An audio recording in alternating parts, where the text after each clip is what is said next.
I think really hearing the previous speaker, that was a really great setup for what we're going to talk about right now, which is humans in the future of work. And I'm going to provide a little bit of context really from the historical view of education and especially K-12 and higher ed. But first, let me introduce myself. My name is William Zhou. I'm the CEO of Chalk. And I founded Chalk as an education technology company to provide data insights to the K-12 industry. Now, I'll be right up front and say my background's not an educator, so those of you who are in this audience, you probably see some context in education. I actually got my start because of my own high school teachers. They were the ones that really inspired me and then showed me really the struggles they were facing. But my passion for education has only continued to grow further and further, and my passion for education today comes from the fact that education defines where we're going. Work and learning defines what the rest of the economy looks like, and it has huge implications to the rest of the economy. Today, we're facing a massive tidal wave because we're going into a new phase of the economy. In fact, we're going into the fourth industrial revolution. The first industrial revolution, we saw the emergence of mechanization. We saw agriculture turn into industries. We saw hand production methods turn with the help of machines with the steam and water. The second industrial revolution, we saw really oil and gas and first time electricity. And I think this is the one that we're most familiar with. Of course, the one that we all know about today is the third industrial revolution, which is really about the information technology. All the phones in your pocket, the microprocessors, we now have more power in the palm of our hands than the first space shuttle. And now the fourth industrial revolution, the one that we're about to go in, is really about the digitization. We're collecting more and more data, whether it's your phone, whether it's Internet of Things. All of that data is going to be analyzed, all of that data is going to crunch, and guess what? Cloud computing, big data, artificial intelligence, it's all going to come into play. So the natural question that we have to ask is, well, what happened to the previous industrial revolutions? How did it affect the workplace? And what will happen in a world where AI is becoming more and more prominent? Well, this is actually a picture of the current workforce participation. For the first time in our history, we have 5 generations working in the workplace. 5 generations. And every single generation has its own motivations, its own life experiences that define who they are. The baby boomers, for example, they saw the Vietnam War. They saw the moon landing. Phenomenal history. And what they long for is really a whole career. Companies that provide the entry-level jobs, all the way graduating in seniority and the titles, giving the salaries, they long for that stability because they're looking at retirement. Often as the case, it's a physical office and it's a physical location. Millennials on the opposite end of the spectrum is completely different. You can probably guess where I'm going with this. They look at work as, well, how can I learn? They want to be mentored. They want to seek really ability to learn and bosses that have a personal relationship with. For them, they're looking at a workplace not as a physical location. They're looking at a workplace as something perhaps even nomadic. Completely different. Now, Gen Z, the latest generation, well, they certainly are thinking differently. For them, they grew up in an era where it is completely different for them. For them, they have the globalization, they have the social mindset already built in as they're growing up. So for them, diversity matters a whole lot. Workplace, global connectivity matters a whole lot. And so when you think about what they care about, well, they actually care about impact at work. So you see companies talking about now starting their mission statement, their corporate social responsibility programs. Guess what they're doing? They're attracting the latest generation as Gen Zs are going into the workplace. Now, for them, they are also, for the first time, the true digital natives. We all like to say, yeah, we grew up with technology, the internet, so on and so forth. But for them, their expectations are completely and vastly different. What do I mean by that? Well, for me, I grew up with, well, actually Windows 95, not that long ago, right? And for me, it was a different era. I mean, when you turn on the computer, you get a nice ringtone greeting you. It's actually pretty nice. It was a different era because you also plugged in your internet. You get a screeching sound. You load up a web page. It would take minutes to load up. And for today's generation, they're growing up with tablets. They're growing up with information at really the palm of their hands. They tap something, and it's expected it's expected that it shows up immediately. Now, every generation has actually experienced this. I mean, I'll talk about generation prior. We certainly had the assembly line being an innovation, but it was all by hand. Today, we see the mechanization, the robotics of car manufacturers. I don't think I have to elaborate much on these. Grocery stores, right? You have checkout stalls. You have cashiers. Well, certainly, you're all pretty familiar with self-checkout, where you are now becoming the cashier, but guess what Amazon's doing? They're saying, hey, why do we even need cashiers at all? Why do you even need to check out at all? We have cameras, we have artificial intelligence. We know who you are. Just walk out the front door, and you get a receipt immediately. Logistics, again, I don't think I need to elaborate a whole lot on this. We talk a lot about this, whether it's small package delivery to everything bigger. We're seeing pilots now in drone deliveries and beyond. Taxis. Well, I think actually taxis are already being disrupted, but ride sharing is already here. But let's lump them both in the same category. Drivers of transportation, small transportation for hire vehicles. Well, guess what? Elon Musk is now touting, well, what is it? Robo-taxis? Well, who knows when it will come. He says it's 2 years, but we'll see how that pans out. But self-driving is going to come here. Self-driving is going to be here. And so you're going to have an era where there are no taxis. Your own car can belong in a network where it can earn money for you. So the big question is this where we're headed? I mean, are we going to be all out of a job? This is really the Great Depression era. Now, luckily, at least today, we're in the middle of 2019. Things are actually pretty solid. In fact, the economy, we have the lowest unemployment rates for both United States and Canada. And for the US, I actually just checked the stats the other day. It was, I think, 6 million unemployment. Still quite a bit of unemployed folks. But we've got 7 million people, or 7 million job openings in the US. There are more job openings today than there are unemployment. You got to wonder why that is the case. And the reason, certainly there are many, but one of the major reasons is that there is a massive skill gap. There's a massive skill gap because employers are asking, well, the folks that I'm interviewing, that I'm hiring, well, they don't really know what I'm looking for. And the students and the unemployed and folks who are looking for opportunities, they're saying, well, what are employees actually longing for? What are they looking for in their careers? And so we have to take a dive into our traditional education system and look at where this kind of all began. Now, this is a picture of our university. Not quite, right? It's not really what it looks like. I mean, we all want the VR, AR, STEM education, hands-on learning all in one place. This is certainly not a representation of my career, university career. It was big lecture halls and professors.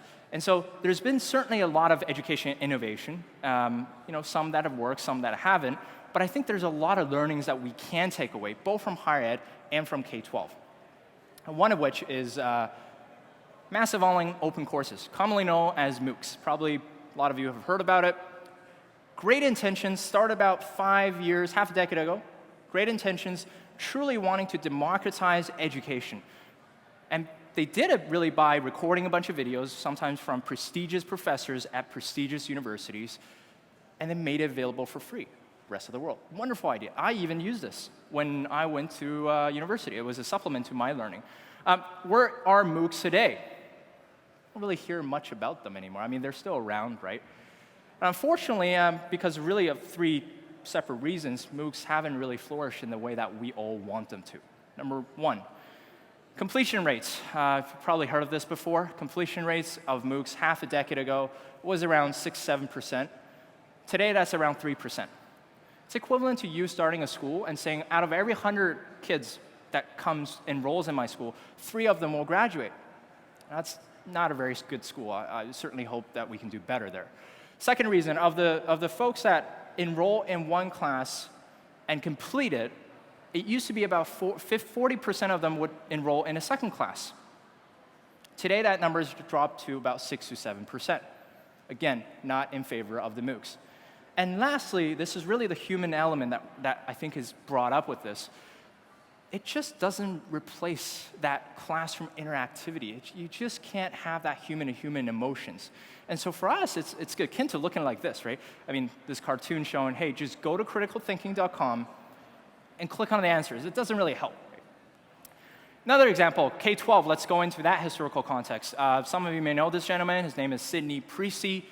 This is, by the way, in the 20s, professor of psychology, pretty famous at the time. He devised a mechanical machine.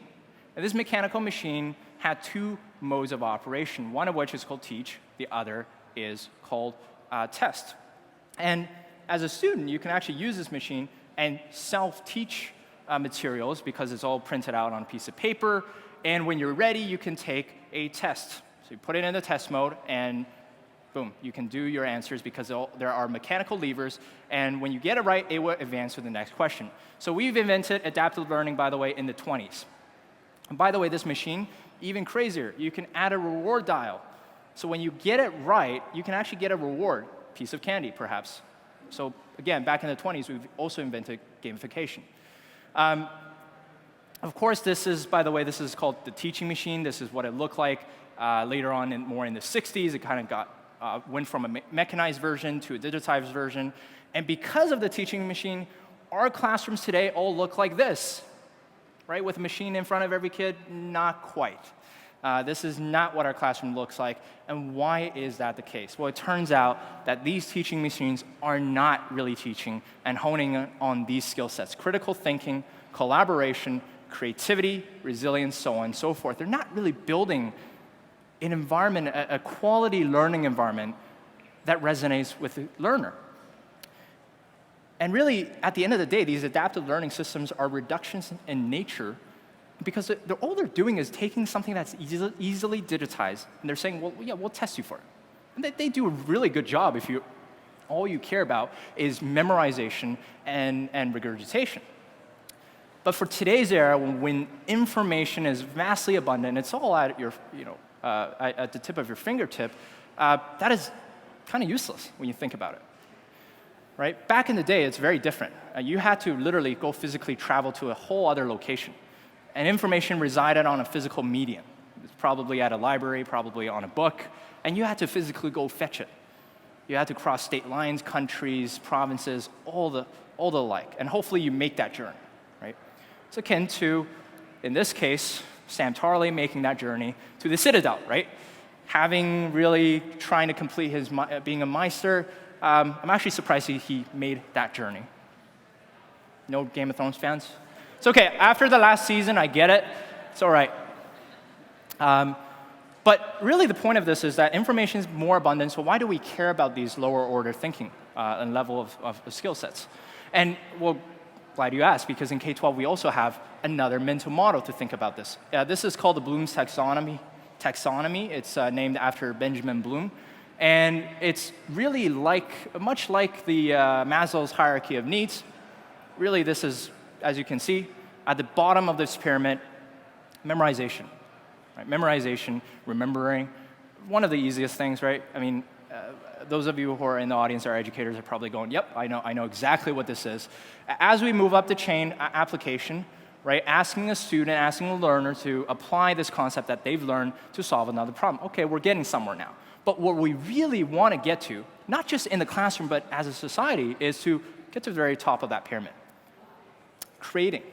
Taking a concept that I've just learned and not only reapplying it, but creating an entire new viewpoint, creating an entire new model, a new product. That's where we have to get to. It's these higher order thinking skills that will be more and more important. And so it's no wonder when employers are asking, well, yeah, hard skills certainly are important, but what we need for tomorrow's employees are great storytelling skills, our systems thinking skills, and our collaborative leadership. Note that, by the way, none of those are really, hard skilled. They're all very human. And that's what's going to set us apart, really, from the rest of the machines. So when we look back at these industries, when we look back at all the things that will be displaced, all the jobs will be displaced, we got to wonder what will happen in a world where AI is becoming more prominent. Now, we can step back in history and actually realize back in the day, long back in the 1400s, there used to be jobs that folks would literally copy books from one to another, right? That's literally a job called scribes. And the printing press came around, which allowed mass production of books, and that put the scribes out of business. Did that displace a lot of jobs? Absolutely, you bet. But guess what printing press created? They created the manufacturing of books. They created the marketing of books. They created bookstores, right? Whole entire industries. Another example, 80% of the population in the 1800s worked on farms, agriculture. Today, 2% worked on farms. So is our economy in shambles? Actually, quite the opposite. We're flourishing. And tomorrow, guess what? Robots and machines are going to make farming greener and easier. So what am I getting at here? Will AI and technology truly displace jobs? Absolutely it will. Absolutely it will. In fact, in a recent report, McKinsey actually put out 375 million jobs in the next 10 years will be displaced. 375 million jobs. That's a big number. That's a lot of people globally. So what we really need to think about isn't, just like the last speaker said, isn't really about, hey, what is it going to do? Or is it going to just put everybody out of business? Actually, it's going to create new jobs. And because of that, what we need for these people is we need a rescaling revolution. It is now more important than ever to focus on training your people. It is now more important than ever to focus on learning in the workplace. And we need a rescaling revolution, and we need to focus on not just the lower order level thinking skills, as we've learned from the K-12 histories, from the higher ed histories, but we need to do this such that we're creating skill sets that promote the creation, the application of these workers, some of these higher order skills, because guess what? All the lower order skills will be automated. And lastly, when we do this, we have to ask ourselves, is this a responsibility of just corporations? Is this the responsibility of governments, traditional education institutions? The answer today is actually not clear. Because we have to tackle this, I think, together. And not only that, we have to tackle it with the scalability in mind. 375 million people. It's not something that we can just willy-nilly just put something out there. And so over the next decade, our biggest challenge is truly needing a reskilling revolution, and we better do it with the human element in mind. Thank you.